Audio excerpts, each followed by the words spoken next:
Mary G. Ramos was born on November 7th in the year 1919. In 1920, when the city was included in the U.S. Census count for the first time, San Benito had become a city of 4,070 people. By 1950, the census count was 13,271. In 1960, the population had grown to 16,422. The present population is estimated around 24,500. She was a mother of four children and had lost one of the four, and three were remaining. Their names were Domingo Ramos Jr., Julia V. Richard Perales, Carlos D. Arolinda Ramos, and Patsy Chris Ramos. Her life consisted of being a housewife at first and then worked as a social worker, and being heavily involved in the Catholic Church. Though she is not my biological grandmother, she is considered to be my grandmother. My mother met Mary from a mutual friend. Mary Ramos believed it was not fair for my mother at age 17 taking care of children from Monday to Sunday. She believed my mother needed at least a couple of days off. Soon she began to invite my mother constantly to her home, and she molded my mother to the woman she was to this day. She even walked my mother down the aisle on her wedding day. In the following year, she has met my father, Javier Oliva. He has also described her as a person with an open door policy. One thing that is known about Mary G. Ramos is this open door policy. Whether whoever had needed her for anything, she would always be glad to have her door literally wide open for you, give you advice, etc. For example, she never turned down anyone who needed her help or a place to stay. My mother says Mary taught her to forgive and forget, since at that time my mother had resentment towards her parents for giving her away at birth. Mary was known for taking in children and raising them on their own, as her own. She was a woman who would defend her beliefs and always tried to keep an unbiased mindset.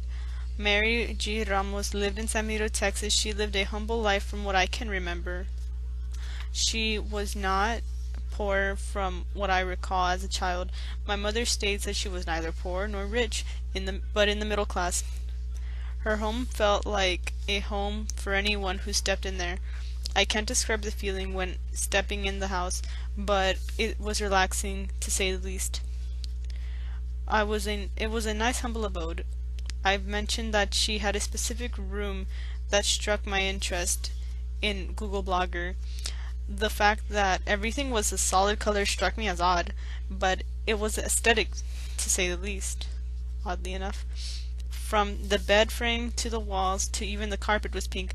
My mother recalled having memories in that room when she lived with Mary. She described the room as a nice room and girly, and it felt peaceful.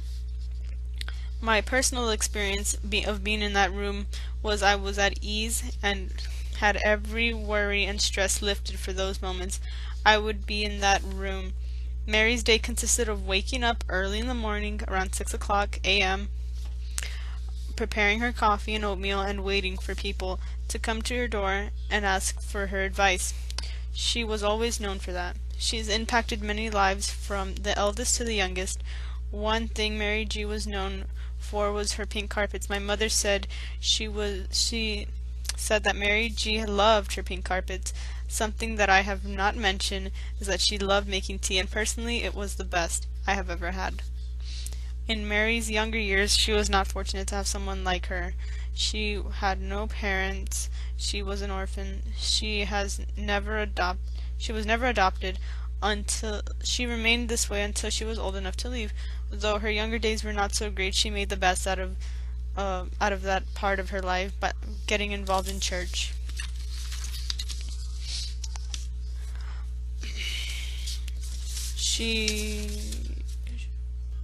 Now in this missing part, my mother herself does not know about Mary G. Ramos' past. but what I can say around that time, the mild winter climate in the southmost section of Texas has played a dominant role in the growth of San Benito and the other cities of the lower Rio Grande Valley. Crops grew and flowers bloomed year-round. The city has become a hotspot for winter tourists and retired people, providing a substantial percentage of buying power of this community. The climate in this area was characterized by hot, humid summers and generally mild to cool winters. Mary G. Ramos loved where she lived. She never wanted anything more or anything less than what she had. She was satisfied with it until the day she died. She impacted many people's lives in the 91 years she was put on this earth. I was distraught when I found out she had passed away. I was in 7th grade when she died. It impacted me so much. I wrote about her constantly. One of them was called "The Day I Lost Everything." It went as followed, and note that this is the way I felt when she passed away, and I was recalling my memories.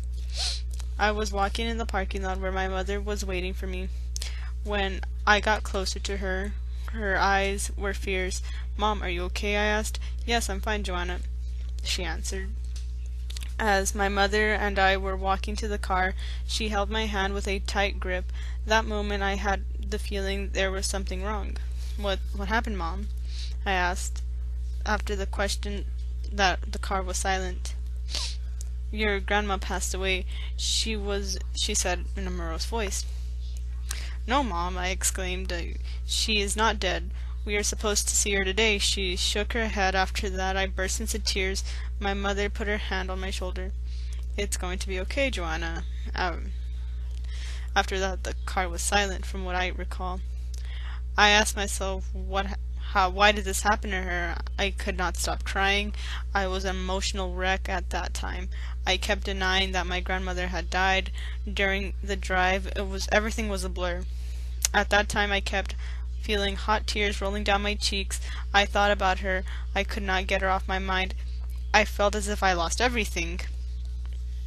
When I would remember her, I would remember what we used to do together. I remember watching Dancing with the Stars with her. I remember like she had like this morbid sense of humor sometimes. I would ask myself, what am I going to do without her? She was a person I would go to advice to myself. The next day was her funeral. During the service I could not stop crying. I did not care what was going on, like if people were looking at me. The only question that was going through my head is, what am I going to do without her? Everyone lined up to say their final goodbyes to her. It was finally my turn. As I looked at her, I could not even believe it didn't even look like her. I said my final goodbye to her, and I felt her hands, and when I touched them, they were freezing cold. After the funeral, I was in a state of depression, and I did not want to talk to anyone. "She is gone. Why?" Why was the main question I would ask. I whispered. The weekend was so saddening for me. The days went by, and I began to be myself again, since I remembered her being this cheery person. She would want me to be the same and not be sad for anything.